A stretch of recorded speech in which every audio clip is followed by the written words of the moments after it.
Good morning बच्चे, कैसे हैं आप लोग। आज के इस नए वीडियो में आपका स्वागत है। तो कल हम लोग चैप्टर 11 भगवान के डाकिए कविता के रचनाकार रामधारी श्री दिनकर जी के जीवन दर्शन के बारे में अध्ययन किया था। तो आज हम लोग इनके द्वारा रचित कविता भगवान के डाकिए के बारे में पढ़ेंगे। इस कविता के भावार्थ के बारे में जानेंगे। भावार्थ जानने से पहले एक बार फिर से हम लोग दिनकर जी के जीवन दर्शन के बारे में अध्ययन करें कि इनका जन्म 1908 ईस्वी में हुआ। ये छायावादी के प्रमुख कवि है। इनकी माता का नाम मनरूप देवी, पिता का नाम रवि सिंह था। इनका जन्म कहाँ हुआ था? इनका जन्म बेगूसराय जिले के सिमरिया ग्राम में हुआ था। ठीक है। क्या बताया गया कि छायावादी काव्य आंदोलन की संपूर्णता प्रदान करने वाली उत्तर छायावादी काव्य धारा के महत्वपूर्ण कवि के रूप में चर्चित है। राष्ट्रीय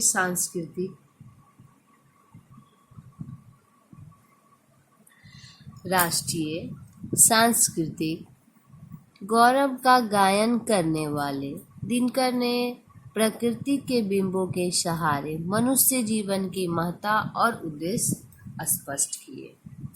उनकी नज़र में देशों की भौगोलिक सीमाओं का महत्व नहीं है, क्योंकि मनुष्य कहीं का भी निवासी हो, वह दूसरे मनुष्य से भिन्न नहीं होता। ठीक है। प्रस्तुत कविता में इन्होंने पक्षी और बादल को अपने संदेश का माध्यम बनाया।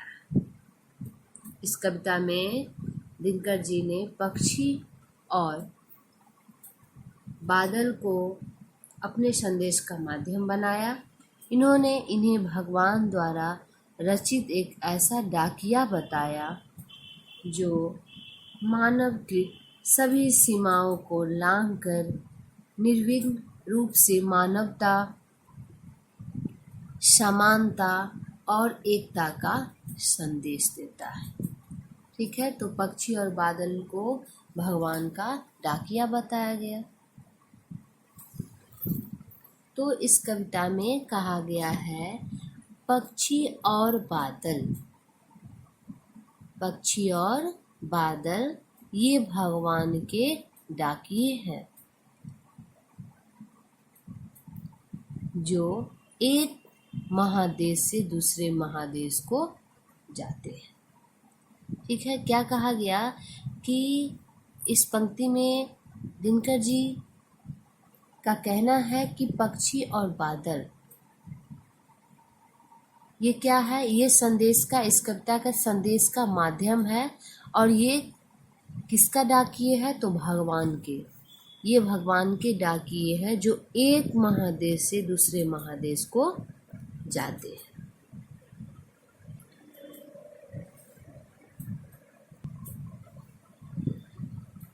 हम तो समझ नहीं पाते हैं, मगर उनकी लाई चिट्ठियाँ पेड़, पौधे, पानी और पहाड़ वाँचते हैं। वाँचते का अर्थ होता है पढ़कर सुनाना।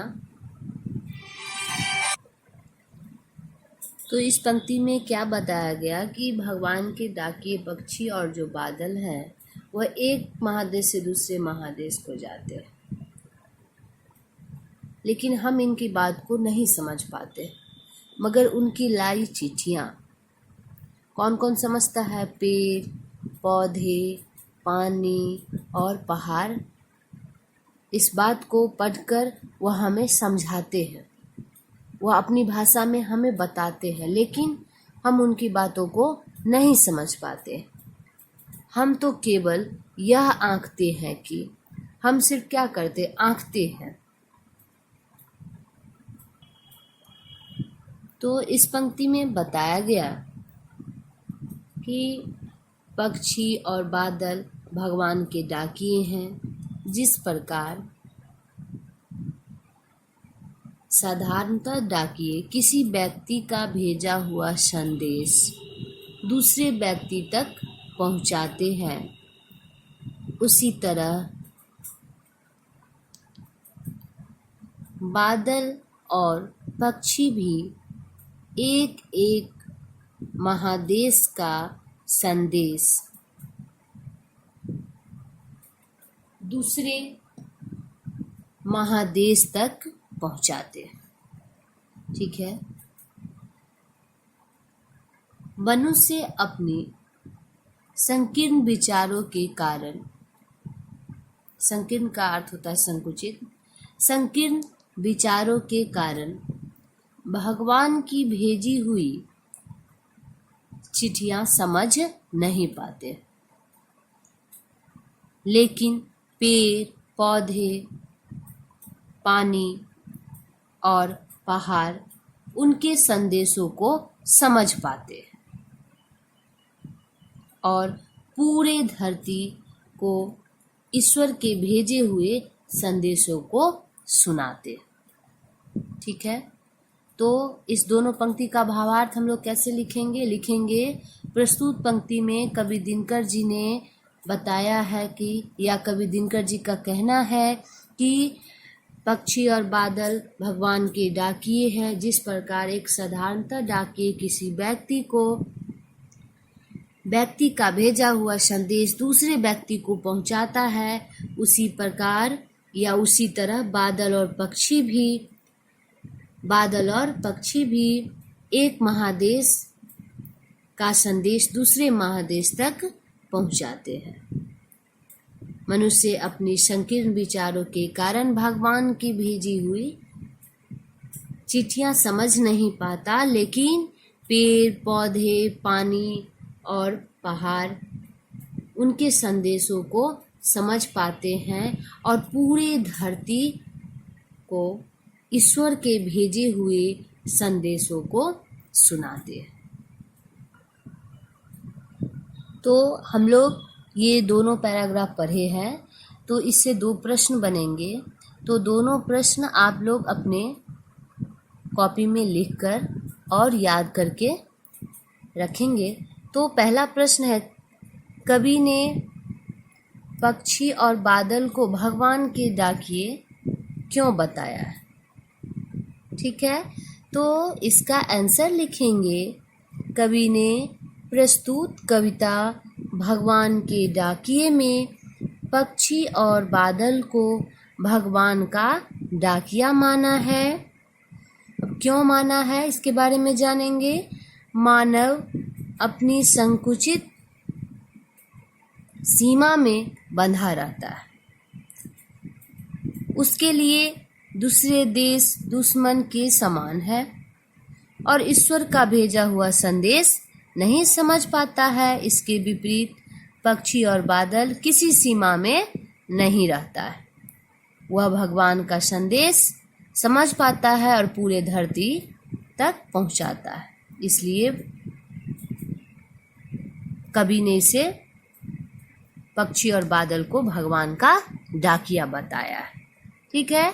नेक्स्ट प्रश्न है, पक्षी और बादल द्वारा लाई गई चिट्ठियां को कौन कौन पढ़ पाते हैं? आप लोग यहाँ पे पढ़े हैं कि पक्षी और बादल द्वारा लाई गई चिट्ठियां पेड़ पौधे, पानी, पहाड़ आदि ही ईश्वर के भेजे हुए संदेश को पढ़ पाते हैं। मनुष्य अपने संकीर्ण विचारों के कारण ईश्वर का भेजा हुआ चिट्ठी को नहीं समझ पाता है। ठीक है। तो ये 4 के बारे में आप लिखेंगे। एक बार फिर से आप प्रश्न को सुनेंगे। पहला प्रश्न है, कवि ने पक्षी और बादल को भगवान के डाकियों क्यों बताया? ठीक है, कवि ने पक्षी और बादल को भगवान के डाकिए क्यों बताया है? दूसरा प्रश्न है, पक्षी और बादल द्वारा लाई गई चिट्ठियों को कौन कौन पढ़ पाते हैं? इसके बारे में आपको कॉपी पे लिखना है और इसे याद भी करना है।